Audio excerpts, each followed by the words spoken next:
ನಮಸ್ಕಾರ, ನೀವು ನೋಡ್ತಾ ಇದ್ದೀರಾ ದಂಗಲ್. ನಾನು ವಿದ್ಯಾ ಮಲ್ನಾಡ್. ಎಸ್, ಆಪರೇಷನ್ ಸಿಂಧೂರದ ಹೆಸರಿನ ತೂಕ ನೀವೆಲ್ಲರೂ ಕೂಡ ನೋಡಿದ್ವಿ. ಇದರ ಬೆನ್ನಲ್ಲೇ ಯುದ್ಧ ಆರಂಭ ಆಗೇ ಹೋಯ್ತು ಅಂತಲೂ ಕೂಡ ಅಂದ್ಕೊಳ್ತಾ ಇದ್ವಿ. ನಿನ್ನೆ ಮಧ್ಯಾಹ್ನ ಅಥವಾ ಸಂಜೆ ಅಷ್ಟೊತ್ತಿಗೆ ಏಕಾಏಕಿ ಕದನ ವಿರಾಮ ಅಂತ ಅಮೆರಿಕದ ಅಧ್ಯಕ್ಷರು ಅನೌನ್ಸ್ ಮಾಡ್ತಾರೆ. ಅದಾದ್ಮೇಲೆ ನಮಗೆ ಗೊತ್ತಾಗುತ್ತೆ ಕದನ ವಿರಾಮ ಅಂತ. ಎಲ್ಲರೂ ಹಿಂದೆಂದೂ ಕೇಳರಿಯದಂತಹ ಒಂದು ಸಪೋರ್ಟ್ ಅನ್ನುವಂಥದ್ದು ಮೋದಿ ಸರ್ಕಾರಕ್ಕೆ ಈ ವಿಚಾರದಲ್ಲಿ ಸಿಗುತ್ತೆ. ಎಲ್ಲರೂ ಕೂಡ, ಎಲ್ಲ ಧರ್ಮ, ಎಲ್ಲ ಪಕ್ಷ, ಎಲ್ಲರೂ ಕೂಡ ನಿಮ್ಮೊಟ್ಟಿಗೆ ನಾವು ಇದ್ದೀವಿ ಅಂತಾರೆ. ಏನೋ ಒಂದು ಮಾಡ್ಬಿಡ್ತಾರೆ ಮೋದಿ ಅಂತಲೇ ಒಂದು ಕಾತುರದಿಂದ ಕಾಯ್ತಾ ಇದ್ವಿ. ಇದ್ದಕ್ಕಿದ್ದಂತೆ ಕದನ ವಿರಾಮ ಅಂತ ಘೋಷಣೆ ಆಗುತ್ತೆ. ಕದನ ವಿರಾಮ ಘೋಷಣೆಯಾದ ಕೇವಲ 2 ಗಂಟೆಯಲ್ಲಿ ಅಗೇನ್ ಆ ನರಿ ಬುದ್ಧಿಯನ್ನ ಪಾಕಿಸ್ತಾನದವ್ರು ತೋರಿಸ್ತಾರೆ.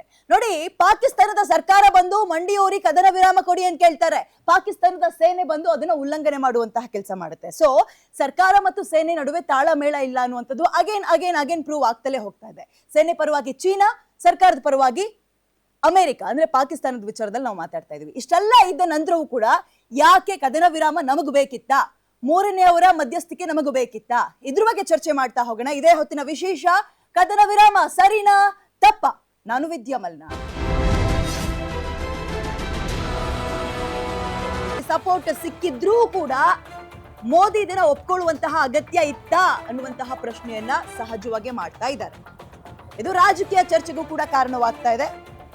ಇದನ್ನ ಸುದೀರ್ಘವಾಗಿ ಚರ್ಚೆಯನ್ನ ಮಾಡ್ತಾ ಹೋಗೋಣ ಅಂತ ಹೇಳ್ತಾ ನನ್ನ ಜೊತೆ ಗೆಸ್ಟ್ಗಳು ಕೂಡ ಇದ್ದಾರೆ. ವೆಲ್ಕಮ್ ಮಾಡ್ಕೊಳ್ತೀನಿ. ಬಿಜೆಪಿಯ ವಕ್ತಾರ ಅಶೋಕ್ ಗೌಡ್ರು ಸರ್, ನಮಸ್ತೆ, ಕಾರ್ಯಕ್ರಮಕ್ಕೆ ಸ್ವಾಗತ. ಅದೇ ರೀತಿಯಾಗಿ ವಿಶ್ವ ಸನಾತನ ಪರಿಷತ್ನ ಅಧ್ಯಕ್ಷರು ಭಾಸ್ಕರ್ ರಾವ್ ಅವರು ಕೂಡ ನಮ್ಮ ಜೊತೆ ಇದ್ದಾರೆ. ಸರ್, ನಿಮಗೂ ಕೂಡ ಕಾರ್ಯಕ್ರಮಕ್ಕೆ ಸ್ವಾಗತ. ನಮಸ್ಕಾರ. ಮತ್ತೊಬ್ರು ಜೆಡಿಎಸ್ ವಕ್ತಾರ ಮಹೇಶ್ ಅವರು ನಮ್ಮ ಜೊತೆ ಇದ್ದಾರೆ. ಸರ್, ನಮಸ್ತೆ, ಕಾರ್ಯಕ್ರಮಕ್ಕೆ ಸ್ವಾಗತ. ನಮಸ್ತೆ. ನಮಸ್ತೆ. ಕಾಂಗ್ರೆಸ್ನ ವಕ್ತಾರರಾಗಿ ರಘು ದೊಡ್ಡೇರ್ ಅವರು ನಮ್ಮ ಜೊತೆ ಇದ್ದಾರೆ.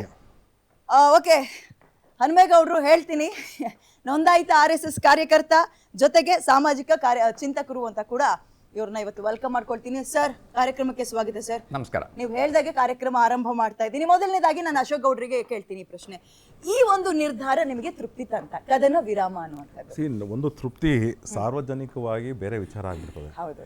ಇಂಟರ್ನ್ಯಾಷನಲ್ ವಿಚಾರಗಳ ಬಂದಾಗ ಅಲ್ಲಿ ಏನೇನು ಪಾಲಿಸಿಗಳ ಮೇಲ್ಗಡೆ ಯಾವ್ಯಾವ ಡಿಸಿಷನ್ಸ್ನ ತೆಗೆದುಕೊಳ್ತಾರೋ, ಈಗ ಬ್ಯಾಟ್ಸ್ಮನ್ಗೆ ಮಾತ್ರ ಗೊತ್ತು ಬಾಲ್ ಹೆಂಗೆ ಹೊಡಿಬೇಕು ಅಂತ ಹೇಳಿ.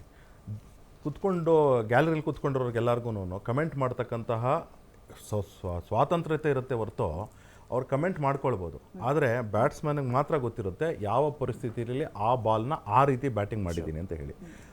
ಅದಕ್ಕೋಸ್ಕರವಾಗಿ ಇದರ ಬಗ್ಗೆ ಸಾರ್ವಜನಿಕರು ಏನೇ ಟೀಕೆ ಟಿಪ್ಪಣಿಗಳು ಮಾಡೋದಕ್ಕೆ ಅವ್ರ ಸ್ವಾತಂತ್ರ್ಯ ಇದೆ. ಆದರೆ ಅದು ವಿಚಾರ ಅದಲ್ಲ. ವಿಚಾರ ಏನು ಅಂತ ಹೇಳಿದ್ರೆ, ಇವತ್ತು ಕೇಂದ್ರ ಸರ್ಕಾರ ಅನೇಕ ಆಯಾಮಗಳಲ್ಲಿ ಯಾವುದೋ ಒಂದು ನಿರ್ಧಾರನ ತೆಗೆದುಕೊಂಡಿರುತ್ತೆ. ಆ ನಿರ್ಧಾರನ ನಾವು ಪ್ರತಿಯೊಬ್ಬರೂ ಸಹ ಭಾರತೀಯರಾಗಿ ಅವ್ರನ್ನ ನಂಬಿ ನಾವು ಅವ್ರ ಜೊತೆ ನಿಲ್ತಕ್ಕಂಥ ಕೆಲಸ ಮಾಡತಕ್ಕಂಥದ್ದು ಸೂಕ್ತ. ಜೊತೆಗೆ ಇವತ್ತು ನೋಡಿ, ಆ ಪರಿಸ್ಥಿತಿಗಳು ಯಾವತ್ತು 1971 ಪರಿಸ್ಥಿತಿಗಳು ಬೇರೆ, 1999 ಪರಿಸ್ಥಿತಿಗಳು ಬೇರೆ, ಇವತ್ತು 2025ನೇ ಪರಿಸ್ಥಿತಿಗಳು ಬೇರೆ ಇದೆ. ಅನೇಕ ಜನ ವಿಶ್ಲೇಷಣೆಗಳನ್ನ ಮಾಡ್ತಿದ್ದಾರೆ, ಎಕನಾಮಿಸ್ಟ್ಗಳು ವಿಶ್ಲೇಷಣೆ ಮಾಡ್ತಿದ್ದಾರೆ.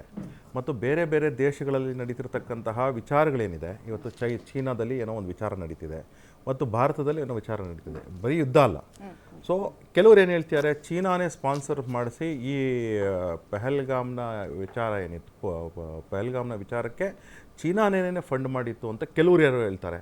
ಎಷ್ಟು ಸತ್ಯಾರೋ ಎಷ್ಟು ಸುಳ್ಳೋ ಯಾರಿಗೂ ಗೊತ್ತಿಲ್ಲ. ಅಂದರೆ ಇದಕ್ಕೆಲ್ಲ ಇನ್ವೆಸ್ಟಿಗೇಷನ್ ಆಗಬೇಕು, ಇದಕ್ಕೆಲ್ಲ ಸತ್ಯತೆ ಆಚೆ ಬರ್ತಕ್ಕಂಥ ಕೆಲಸ ಆಗಬೇಕು. ಅದಾದ ಮೇಲೆ ಮಾತ್ರ ನಾವು ಇದರ ಬಗ್ಗೆ ವಿಶ್ಲೇಷಣೆ ಮಾಡೋಕ್ಕಾಗ್ತದೆ. ಅದರಿಂದಾಗಿ ಇವತ್ತು ನಾವು ಕೇಂದ್ರ ಸರ್ಕಾರ ಯಾವುದೇ ನಿರ್ಧಾರ ತೆಗೆದುಕೊಳ್ಳಿ, ಅದರ ಬಗ್ಗೆ ತುಂಬ ವಿಶ್ಲೇಷಣೆ ಮಾಡಿದೆ. ಆಯ್ತಪ್ಪ, ನಾವು ಕೇಂದ್ರ ಸರ್ಕಾರ ಈಗ ನಮ್ಮ ತಂದೆ ತೆಗೆದುಕೊಳ್ತಕ್ಕಂಥ ನಿರ್ಧಾರಕ್ಕೆ ನಮಗೆ ನಾಳೆ ಕಾನ್ಸಿಕ್ವೆನ್ಸ್ ಇರಬಹುದು. ಆದರೆ ಅದಕ್ಕೆ ನಾವು ಇವತ್ತು ತೆಗೆದುಕೊಂಡಂಥ ಸಂದರ್ಭದಲ್ಲಿ ನಾವು ತಲೆಬಾಗ್ತಕ್ಕಂಥ ಕೆಲಸ ಮಕ್ಕಳದಾಗಿರುತ್ತೆ. ಆ ರೀತಿ ನಾವೆಲ್ಲರೂ ಸಹ ಇವತ್ತು ಹೌದು, ಇವತ್ತಿನ ಪರಿಸ್ಥಿತಿಯಲ್ಲಿ ಕೇಂದ್ರ ಸರ್ಕಾರ ಏನೇ ನಿರ್ಧಾರ ತೆಗೆದುಕೊಂಡ್ರೋ ಪ್ರತಿಯೊಬ್ಬ ಭಾರತೀಯ ಇವತ್ತು ಅದಕ್ಕೆ ನಾವು ತಲೆಬಾಗಿ ನಡ್ಕೊಂಡು ಹೋಗ್ತಕ್ಕಂಥ ಫಸ್ಟ್ ರಿಯಾಕ್ಷನ್ ಅಷ್ಟೇ. ಇದ್ರ ಬಗ್ಗೆ ಮಾತಾಡ್ತೀನಿ ನಾನು. ಮೊದಲಿಗೆ ಪೊಲಿಟಿಕಲ್ ಪಾರ್ಟೀಸ್ ಇಂದಲೇ ರಿಯಾಕ್ಷನ್ ತಗೋಬಿಟ್ಟೆ. ರಘು ದೊಡ್ಡೇರಿ ಅವರೇ, ಕದನ ವಿರಾಮ ಅನ್ನುವ ಸ್ಟೇಟ್ಮೆಂಟ್ ಅನ್ನ ಅಂಡ್ ಸದ್ಯದ ಪರಿಸ್ಥಿತಿಯನ್ನ ತಾವು ಹೇಗೆ ಸ್ವೀಕಾರ ಮಾಡ್ತೀರಾ? ನೋಡಿ, ಮೊದಲನೇದಾಗಿ ನಾನು ನಮ್ಮ ಸರ್ಕಾರದ ಮುಖ್ಯಮಂತ್ರಿಗಳು ಮತ್ತು ಕೇಂದ್ರದ ನಾಯಕರುಗಳು ಆರೇಳಿ ಹೇಳಿದ್ದಾರೆ, ನಮ್ಮ ಸರ್ಕಾರ ಏನು ಕೇಂದ್ರ ಸರ್ಕಾರ ಏನು ನಿಲುವನ್ನು ತೆಗೆದುಕೊಳ್ತದೆ ಆ ಸರ್ಕಾರ ಜೊತೆ ನಾವಿರ್ತೀವಿ ಅಂತ ಹೇಳಿ. ಹಾಗಾಗಿ ನಾನು ಬದ್ಧ ಇದ್ದೇನೆ. ಆದರೆ ನಿಜವಾಗ್ಲೂ ಇವತ್ತು ಚರ್ಚೆ ಆಗಬೇಕಾಗಿರ್ತಕ್ಕಂಥದ್ದು BJP ನಡೆಯ ಬಗ್ಗೆ, ಕೇಂದ್ರ ಸರ್ಕಾರ ಅವರು ಕೊಟ್ಟಂಥ ವಾಗ್ದಾನದ ಬಗ್ಗೆ, ಕೇಂದ್ರ ಸರ್ಕಾರ ನಡ್ಕೊಳ್ತಾ ಇರ್ತಕ್ಕಂಥ ರೀತಿ ಬಗ್ಗೆ, ಇವತ್ತು ಇಡೀ ದೇಶದ ಜನತೆಗೆ ದ್ರೋಹ ಮಾಡಿರೋದ್ರ ಬಗ್ಗೆ ಚರ್ಚೆ ಆಗಬೇಕಾಗಿದೆ.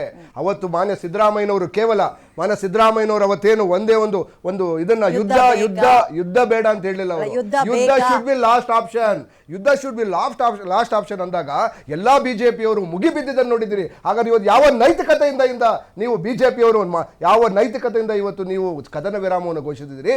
ಅಂದ್ರೆ ಈ ದೇಶಕ್ಕೆ ದ್ರೋಹ ಮಾಡಿದರಲ್ಲ ನೀವು. ಅವತ್ತು ಸಿದ್ದರಾಮಯ್ಯನವರು ಇವತ್ತು ಯುದ್ಧ ಬೇಡ ಕೊನೆ ಆಪ್ಷನ್ ಅಂದಾಗ ಗಲಾಟೆ ಮಾಡಿದಂತ ನೀವು ಇವತ್ತು ಯಾವ ಪುರುಷಾರ್ಥಕ್ಕೋಸ್ಕರ ನೀವು ಇವತ್ತು ನಿದ್ದಿರಿ? ಅವತ್ತೆಲ್ಲ ಮುಗಿಬಿದ್ರಿ. ಇಲ್ಲ ಪಾಕಿಸ್ತಾನವನ್ನ ಪುಡಿ ಮಾಡ್ಬಿಡ್ತೀವಿ, POK ಎತ್ಕೊಂಡ್ ಬಂದ್ಬಿಡ್ತೀವಿ ಅಂತ ಬೊಗಳೆ ಬಿಟ್ಟವರು ಇವತ್ತು ಯಾಕೆ ನಾಯಿ ಮರಿ ಬಾಲದಂಗೆ ಇವತ್ತು ಬಾಲ ಕಟ್ಕೊಂಡು ಕೂತಿದ್ದೀರಿ? ಆಯ್ತು, ನೀವೇ ಮಾನ್ಯ ಪ್ರಧಾನಮಂತ್ರಿಗಳು ಹಳೆ ವಿಡಿಯೋಗಳನ್ನು ನೋಡಿದ್ದೀರಿ ನೀವು. ಪಾಕಿಸ್ತಾನ ಬರ್ತದಂತೆ, ಹೊಡೆದಂತೆ ಅಮೆರಿಕ ಜೊತೆ ಹೋಗಿ ಕಾಲ್ಗೆ ಬೀಳೋದಂತೆ. ಕದನ ವಿರಾಮ ಫಸ್ಟ್ ಘೋಷಿಸಿದಾರು ಅಮೆರಿಕಾದವರು. ನಮ್ಮ ದೇಶದ ಸೈನಿಕರು ಇವತ್ತು ಗಡಿನಲ್ಲಿ ಸಾಯ್ತಾ ಇದ್ದಾರೆ, ಮತ್ತು ಗಡಿನಲ್ಲಿ ನಮ್ಮನ್ನೆಲ್ಲ ರಕ್ಷಿಸ್ತಿದ್ದಾರೆ. ಆದರೆ ನೀವು ಥರ್ಡ್ ಪಾರ್ಟಿ ಹತ್ರ ಆಕ್ಷನ್ ತಗೊಂಡು ನಾವು ಯಾರನ್ನು ಇನ್ವಾಲ್ವ್ ಮಾಡಲ್ಲ ಅಂತ ಯಾಕೆ ತೆಗೆದುಕೊಂಡ್ರಿ? ಅಂದರೆ BJPಯರ ಬೂಟಾಟಿಕೆ ನಾಟಕಗಳು ಈ ದೇಶಕ್ಕೆ ಹೊರಗಡೆ ಬಂದಿದೆ. ನಾ ಈಗಲೂ ಹೇಳ್ತಾ ಇದ್ದೇನೆ, ಕೇಂದ್ರ ಸರ್ಕಾರ ತೆಗೆದುಕೊಳ್ತಕ್ಕಂಥ ನಿರ್ಧಾರಕ್ಕೆ ನಾವೆಲ್ಲ ಬದ್ಧರಿದ್ದೇವೆ. ಆದರೆ ಕೇಂದ್ರ ಸರ್ಕಾರ ಮತ್ತು BJP ನಡ್ಕೊಳ್ತಾ ಇರ್ತಕ್ಕಂಥ ರೀತಿಯಲ್ಲಿ ನಮಗೆ ಒಂದು ಇದಿದೆ. ಓಕೆ, ನಮ್ಮ ಮಿತ್ರರು ಮಾತಾಡ್ತೀವಿ ಅಂದ್ರೆ ತೀರಿಸ್ಕೋಬೇಕಿತ್ತು. ಕದನ ವಿರಾಮ ಯಾಕೆ? ನಾಟಕ ಯಾಕೆ? ಈ ದೇಶದ ಜನರಿಗೆ ಮೋಸ ಮಾಡ್ತಾ ಇದ್ದೀರಿ. ಪಾರ್ಟಿ ಆಮೇಲೆ ನೀವು ಅವತ್ತು ವಾಗ್ದಾನ ಮಾಡಿದ್ದೇನು? ಮೊನ್ನೆ ಏನು ಯುದ್ಧವನ್ನ ಮಾಡಿ ಪಾಕಿಸ್ತಾನವನ್ನೇ ತಗೊಂಬಂದು ಇಂಡಿಯಾದಲ್ಲಿ ಇಟ್ಕೊಂಡ್ಬಿಡ್ತೀವಿ, ಅಥವಾ ಇಂಡಿಯಾನ ಮರ್ಜ್ ಮಾಡ್ಬಿಡ್ತೀವಿ, POK ಎತ್ಕೊಂಡ್ ಬರ್ತೀವಿ ಅಂತ ಹೇಳ್ದಂತ ವೀರಶೂರರು 56 ಇಂಚಿನ ನಾಯಕರು ಇವತ್ತು ಏನ್ ಮಾಡ್ತಾ ಇದ್ದಾರೆ? ಏನ್ ಮಾಡ್ತಾ ಇದ್ದಾರೆ?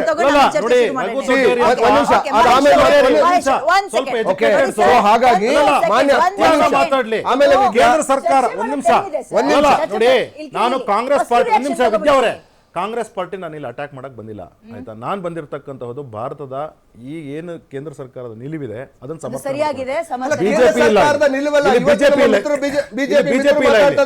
ನಾನು ಬಿಜೆಪಿ ವಕ್ತಾರರಿಗೆ ಇವತ್ತು ಜ್ಞಾನೋದಯ ಆಗಿದೆ, ಬಿಜೆಪಿ ನಾಯಕರಿಗೆ ಇವತ್ತು ಜ್ಞಾನೋದಯ ಆಗಿದೆ. ಏನಂತ ಹೇಳಿ ಆಗಿನ ಕಾಲಘಟ್ಟ ಬೇರೆ, 1971 ಕಾಲಘಟ್ಟ ಬೇರೆ, ಈಗೊಂದು ಬೇರೆ. ಅಂದ್ರೆ ಮಾತಿನಲ್ಲಿ ಯಾಕೆ ಹಿಪೋಕ್ರಸಿ? ಯಾಕೆ ಬಿಜೆಪಿ ನಾಯಕರ ಮಾತಲ್ಲಿ ದೇಶದ ಜನರಿಗೆ ದ್ರೋಹ ಮಾಡೋದಕ್ಕೆ ಮಾತನಾಡುವುದೊಂದು ಮಾಡುವುದೊಂದು ಆ ಹಿಪೋಕ್ರಸಿಯನ್ನು ಬಿಡಿ. ಬಿಜೆಪಿ ಅವರು ನೇರವಾಗಿ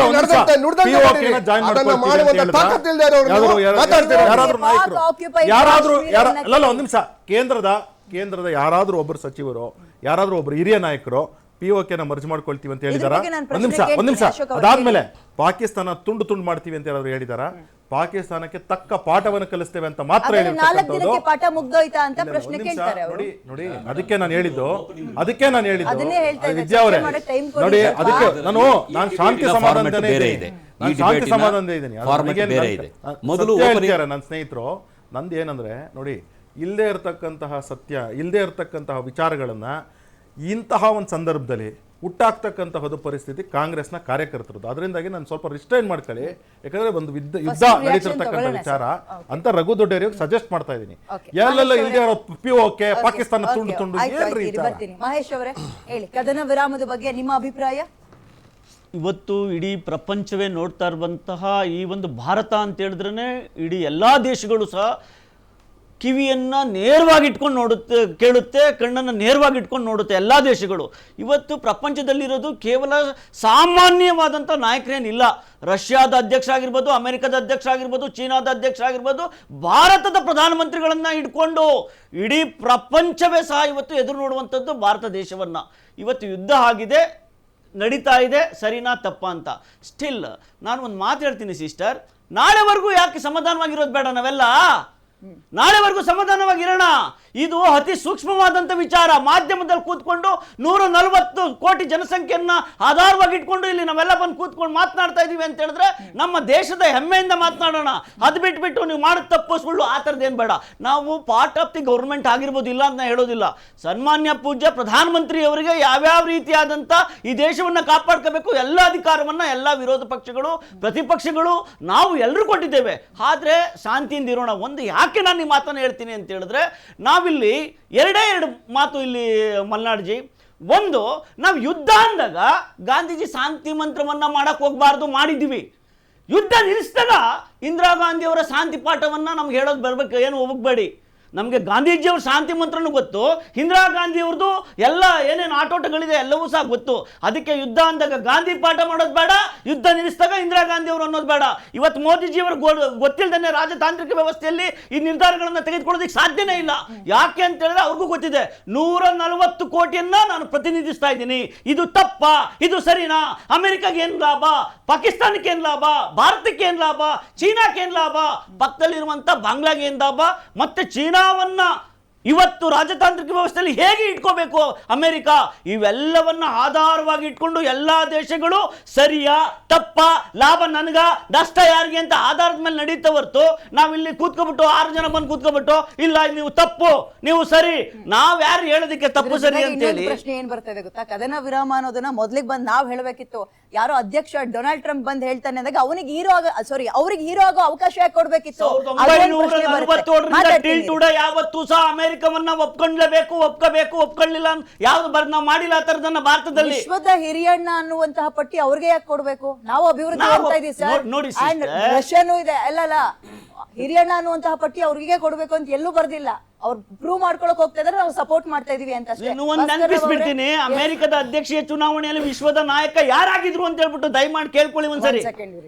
ಈಗ್ಲೂ ಕೂಡ ಅದನ್ನ ಮುಂದುವರ್ಸ್ಕೊಂಡು ಹೋಗ್ಬೇಕು ಅಂತ ಅವ್ರು ಹೇಳಿದಕ್ಕೆಲ್ಲ ಅಣತಿಯಂತೆ ತಲೆ ತಗ್ಗಿಸ್ಬೇಕು ಅಂತ ಹೇಳ್ತಾ ಇದ್ದೀರಾ ಮಹೇಶ್ ಅವರೇ? ತಲೆ ತಗ್ಸೋದೇ ಇಲ್ಲ, ಅದನ್ನ ಮರ್ತು ಬಿಡಿ. ಭಾರತೀಯರು ಶಾಂತಿ ಪ್ರಿಯರಾಗಿರ್ಬೋದು, ತಲೆ ತಗ್ಗಿಸುವಂತದನ್ನ ಮರ್ತು ಬಿಡಿ. ಶಾಂತಿ ಪ್ರಿಯರು ಅಂದ್ರೆ ಒಂದ್ ಕಪಾಳ ಕೊಡದ್ಮೇಲೆ ಇನ್ನೊಂದು ತೋರಿಸಿ ಅಂತ.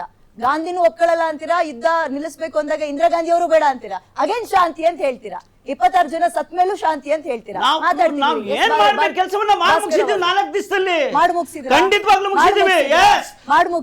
ನೋಡಿ, ಒಂದು ಮಾತು ಹೇಳ್ತೀನಿ, ನಿಮ್ಗೊಂದು ನೆನಪಿಸ್ತೀನಿ ವಿದ್ಯಾಜಿ. ಯಹೂದಿಗಳನ್ನ ಈ ಪ್ರಪಂಚದಿಂದ ಸರ್ವನಾಶ ಮಾಡ್ಬೇಕು ಅಂತ ಹೋದವರೆಲ್ಲ ಸರ್ವನಾಶ ಮಾಡಕ್ ಆಗ್ಲಿಲ್ಲ. ಅರ್ಥ ಆಯ್ತಾ? ಭಾಸ್ಕರ್ ಅವರೇ, ನಿಮ್ಮ ಅಭಿಪ್ರಾಯ ಕದನ ವಿರಾಮಕ್ಕೆ? ನೋಡಿ, ಈಗ ನಿಮ್ಮ ಕಾರ್ಯಕ್ರಮದ ಶೀರ್ಷಿಕೆ ಕದನ ವಿರಾಮ ಸರಿನಾ ತಪ್ಪ ಅಂತ ಹೇಳಿ, ನಾನು ಸರಿ ತಪ್ಪು ಅನ್ನೋದಕ್ಕೆ ಹೋಗೋದಿಲ್ಲ. ಈ ದೇಶದ ನಾಗರಿಕನಾಗಿ ನನಗಂತೂ ನನ್ನ ಮನಸ್ಸಿನಲ್ಲಿ ದ್ವಂದ್ವ ಇದೆ. 1947ರಲ್ಲಿ ಸ್ವಾತಂತ್ರ್ಯ ಸಿಕ್ಕಿದ ತಕ್ಷಣ 48ರಲ್ಲೇನೆ ಯುದ್ಧ ನಮ್ಮ ಮೇಲೆ ಮಾಡ್ತಾರೆ ಪಾಕಿಸ್ತಾನದವರು. 1971ನಲ್ಲಿ ಸೆಕೆಂಡ್ ಇಂಡೋ ಪಾಕ್ ವಾರ ಆದಾಗ, ಲಿಬರೇಷನ್ ಆಫ್ ಬಾಂಗ್ಲಾದೇಶ ಆದಾಗ ಇದೇ ಪರಿಸ್ಥಿತಿಯನ್ನು ನಾವು ಅನುಭವಿಸಿದ್ದೆವು. ಅಟಲ್ ಬಿಹಾರಿ ವಾಜಪೇಯಿರವರು ಪ್ರಧಾನಮಂತ್ರಿ ಆಗಿದ್ದಾಗ 1999ನಲ್ಲಿ Lahore to Amritsar, Amritsar to Lahore bus ಡಿಪ್ಲೊಮಸಿಯನ್ನು ಅವರು ಶುರು ಮಾಡಿದರು. ಅದಕ್ಕೆ ಆ ರೋಗ್ ಕಂಟ್ರಿ ಪಾಕಿಸ್ತಾನ ಯಾವುದೇ ರೀತಿಯಾದಂಥ ಬೆಲೆ ಕೊಡಲಿಲ್ಲ. ಅದರ ಹಿಂದೆನೇ ಕಾರ್ಗಿಲ್ ಅಟ್ಯಾಕು ಆಯಿತು. ಸಾವಿರಾರು ಜನ ಎರಡೂ ಕಡೆ ಸೈನಿಕರು ಸತ್ತರು, ನಾಗರಿಕರು ಸತ್ತರು.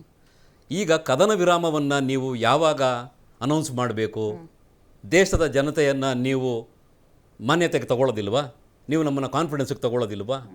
ಈಗ ಎಲ್ಲ ಕಡೆ ಏರ್ ಸ್ಟ್ರೈಕ್ ಮಾಡ್ತಿದ್ದೀರಿ, ಅದು ಯಾವುದೋ ಏರ್ ಡಿಫೆನ್ಸ್ ಸಿಸ್ಟಮ್ಮು, ಮತ್ತೊಂದು ಯಾವುದೋ ನೆಲೆಗಳು ಎಲ್ಲನೂ ನಾಶ ಮಾಡ್ತಾಯಿದ್ದೀನಿ ಅಂತ ಹೇಳ್ತೀರಿ. ಈ ರೀತಿಯಾದಂಥ ಒಂದು ರೋಗ್ ಕಂಟ್ರಿಗೆ ಪಾದಕ್ಕೆ ಶೂಟ್ ಮಾಡಿದ್ದೀರಿ, ಹಾಗೆ ಮಂಡಿಗೆ, ಹೊಟ್ಟೆಗೆ, ಎದೆ ಎಲ್ಲ ಭಾಗಕ್ಕೂ ಹೊಡಿಬೇಕು. ಇವರು ಇಂಟರ್ನ್ಯಾಷನಲ್ ಪ್ರೆಷರ್ ಜಾಸ್ತಿ ಆಯಿತು ಅಂತ ಹೇಳಿ ಇವರು ಕದನ ವಿರಾಮಕ್ಕೆ ಒಪ್ಪಿಗೆ ಕೊಟ್ಟಿರೋದು ನಮಗಂತೂ ಭಾಳ ಅಸಮಾಧಾನ ತಂದಿದೆ. ಯಾಕಂದರೆ ಹಿಂದೆ ನೀವು ಡೊನಾಲ್ಡ್ ಟ್ರಂಪ್ ಅವರದೇ ಒಂದು ಇತಿಹಾಸ ತಗೊಳ್ಳಿ, ಒಂದು ಸಣ್ಣ ಎಕ್ಸಾಂಪಲ್ ಹೇಳ್ತೀನಿ. ಕೊರೋನಾ ವೈರಸ್ ಬಂದು ಜಗತ್ತಿನಲ್ಲಿ ಹಾಹಾಕಾರ ಇದ್ದಿತ್ತು. ನಾವು ಭಾರತ ದೇಶದ ಬಯೋ ಸೈಂಟಿಸ್ಟ್ಗಳು ಮತ್ತು ಡಾಕ್ಟರ್ಸ್ ಸೇರಿ ವ್ಯಾಕ್ಸಿನನ್ನು ಕಂಡುಹಿಡಿದಿದ್ರು, ಕೋವ್ಯಾಕ್ಸಿನ್ ಮತ್ತು ಕೋವಿಶೀಲ್ಡ್ ಅಂತೇಳಿ. ಅದನ್ನು ನಮಗೆ ಇನ್ ಟೈಮ್ ಕೊಡದೇ ಇದ್ದರೆ ನಾನು ಮಿಲಿಟರಿ ಆಪರೇಷನ್ ನಿಮ್ಮ ಮೇಲೆ ಮಾಡ್ತೀವಿ, we will retaliate against India ಅಂತ ಇದೇ ಡೊನಾಲ್ಡ್ ಟ್ರಂಪ್ ಮಹನೀಯ ಹೇಳಿದ್ದ. ಆ ಹೇಳಿದಂಥ ಒಂದು ಸ್ಟೇಟ್ಮೆಂಟ್ಗೆ ಅಲ್ಲಿ ಭಾರತೀಯರ ಡಯೋಸ್ಪೊರಾ ಏನಿತ್ತಲ್ಲ ಅಲ್ಲಿ ಎಲೆಕ್ಷನ್ಸ್ ಹೋತ. ಇವರು ಹ್ಯುಮ್ಯಾನಿಟೇರಿಯನ್ ಏಡನ್ನು ನಿಲ್ಲಿಸ್ತೀವಿ ಅಂತ ಹೇಳ್ತಾರೆ. ಎಲ್ಲಿಗೆ? ಪಾಕಿಸ್ತಾನಕ್ಕೆ. ಹಲವಾರು $1,000,000 ಓಪನ್ ಆಗು ಕೊಡ್ತಾರೆ, ಕಳ್ತನಗೂ ಕೊಡ್ತಾರೆ. ಪಾಕಿಸ್ತಾನ ಏನು ಮಾಡುತ್ತೆ? ಆ ದುಡ್ಡನ್ನು ತನ್ನ ಜನತೆಗೆ ಹ್ಯುಮ್ಯಾನಿಟೇರಿಯನ್ ಏಡ್ ಕೊಡೋದಕ್ಕೆ ಅದು ಉಪಯೋಗಿಸ್ತಿಲ್ಲ. ಇಂಡಿಯಾ ಮೇಲೆ ಪ್ರಾಕ್ಸಿ ವಾರನ್ನು ಮಾಡೋದಕ್ಕೆ ಅದು ಶುರು ಮಾಡಿದೆ. ಯೂರಿ ತಗೊಳ್ಳಿ, ಪಠಾನ್ಕೋಟ್ ತಗೊಳ್ಳಿ, ಮೊನ್ನೆ ಪಹಲ್ಗಾಮ್ ತಗೊಳ್ಳಿ, ಎಲ್ಲ ಕಡೆ ಏನಾಗ್ತಾ ಇದೆ? ಭಾರತೀಯರು, ನಮ್ಮ ಸೈನಿಕರ ರಕ್ತದೋಕುಳಿ ನಡೀತಾ ಇದೆ. ಕದನ ವಿರಾಮವನ್ನು ನೀವು ಅನೌನ್ಸ್ ಮಾಡೋದಕ್ಕಿಂತ ಮೊದಲು ಅಮೇರಿಕಕ್ಕೆ ನೀವು ಒಂದು ಕಂಡೀಷನ್ನ ಹಾಕಬೇಕಿತ್ತು. ನೀವು ಪಾಕಿಸ್ತಾನಿಗೆ ಏನು ಹ್ಯುಮ್ಯಾನಿಟೇರಿಯನ್ ಏಡನ್ನು ಕೊಡ್ತಿದ್ದೀರಿ ಅದನ್ನು ಮೊದಲು ನಿಲ್ಲಿಸಬೇಕು. ನಮ್ಮದು ಮೊದಲನೇ ಕಂಡೀಷನ್. ಎರಡನೇದು, ಅಲ್ಲಿ ಎಷ್ಟು ಟೆರರಿಸ್ಟ್ ಔಟ್ಫಿಟ್ಗಳಿದೆ, ಎಲ್ಲೆಲ್ಲಿ ಅವರು ನೆಲೆ ಊರಿದ್ದಾರೆ ಅವನ್ನೆಲ್ಲ ನೀವು ಡಿಸ್ಮ್ಯಾಂಟಲ್ ಮಾಡಬೇಕು. ನಮ್ಮ ದೇಶದಲ್ಲಿ ಯಾರ್ಯಾರು ಬಂದು ಈ ಕುಕೃತ್ಯಗಳನ್ನು ಮಾಡಿ ಹೋಗಿ ಅಲ್ಲಿ ನೆಲೆ ಊರಿದಾರಲ್ಲ ಅವರು ಎಲ್ಲರನ್ನು, ಯಾರು ಇಸ್ಲಾಮಿಕ್ ಫಂಡಮೆಂಟಲಿಸ್ಟ್ ರ್ಯಾಡಿಕಲ್ ಫ್ಯೂಜಿಟಿವ್ಸ್ ಇದಾರಲ್ಲ ಅವರೆಲ್ಲರನ್ನು ತಗೊಂಬಂದು ಭಾರತ ದೇಶಕ್ಕೆ ಒಪ್ಪಿಸಬೇಕು. ಅವ್ರ ಮೇಲೆ ಎಲ್ಲರೂ ನಾವು ಲೀಗಲ್ ಆಗಿ ನಾವು ಕ್ರಮವನ್ನು ತಗೋಬೇಕು. ಇದೆಲ್ಲದಕ್ಕೂ ಒಪ್ಪಿದರೆ ಇದಿಷ್ಟು ಪ್ರೀ ಕಂಡೀಷನ್ಸ್ ಅನ್ನ ಮಾಡಿ ನೀವು ಕದನ ವಿರಾಮಕ್ಕೆ ನೀವು ಒಪ್ಪಿಗೆ ಕೊಟ್ಟಿದ್ದರೆ ಸಾರ್ಥಕತೆ ಆಗ್ತಿತ್ತು. ಅಮೆರಿಕ ದೇಶದ ಅಧ್ಯಕ್ಷ ಬಂದು ಮಧ್ಯಸ್ಥಿಕೆ ವಹಿಸುವುದು ಅಂತ ಹೇಳಿ ಏಕ್ದಮ್ ನೀವು ಒಪ್ಕೊಂಡಿದ್ಯಲ್ಲ, ಇದು ದೇಶದ ಜನತೆಗೆ ನೀವು ಮಾಡಿರುವಂಥ ಅತಿ ದೊಡ್ಡ ದ್ರೋಹ ಅನ್ನೋದು ನನ್ನ ರಿಮಾರ್ಕ್. ಹನುಮೇಗೌಡ್ರೆ, ಈಗ ಕದನ ವಿರಾಮ, ಯುದ್ಧ ನಿಲ್ಲಿಸಬೇಕು ಅನ್ನುವಂಥದ್ದು ಅಂದರೆ ಶಾಂತಿಗಾಗಿ ಈಗ ಮಾತುಕತೆ ನಡೀತಾ ಇದೆ. ಮೊದಲನೇದು, ಯುದ್ಧ ಪ್ರಾರಂಭ ಆಗಿದೆಯಾ, ಯುದ್ಧ ನಡೀತಾ ಇದೆ ಅಂತ ಘೋಷಣೆ ಮಾಡಿದವರು ಯಾರು? ಯಾವುದಾದ್ರೂ ಒಂದು ದೇಶದ ಮೇಲೆ ಯುದ್ಧ ಪ್ರಾರಂಭ ಮಾಡಬೇಕಾದ್ರೆ ಅವ್ರದ್ದೇನೋ ಒಂದು ಗುರಿ ಇರುತ್ತೆ. ಈಗ ಉಕ್ರೇನ್ ಇರ್ಬೋದು ಅಥವಾ ಹಮಾಸ್ ಇಲ್ಲೇನು ನಡೀತಾ ಇದೆಯಲ್ಲ, ಆ ಪ್ರದೇಶಗಳು ನಮಗೆ ಬೇಕು ಅಂತ ಯುದ್ಧಕ್ಕೆ ಹೊರಟಿದ್ದಾರೆ. ಆ ಕಾರಣಕ್ಕೋಸ್ಕರ ಅಲ್ಲಿ ಯುದ್ಧ ನಡೀತಾ ಇದೆ. ಹಾಗಿದ್ರೆ ನಮ್ಮಲ್ಲಿ ಯುದ್ಧ ಆ ರೀತಿ ಏನಾದ್ರು ಪ್ರಾರಂಭ ಆಯ್ತಾ? ಇಲ್ಲ, ಪ್ರಾರಂಭ ಆಗಿಲ್ಲ.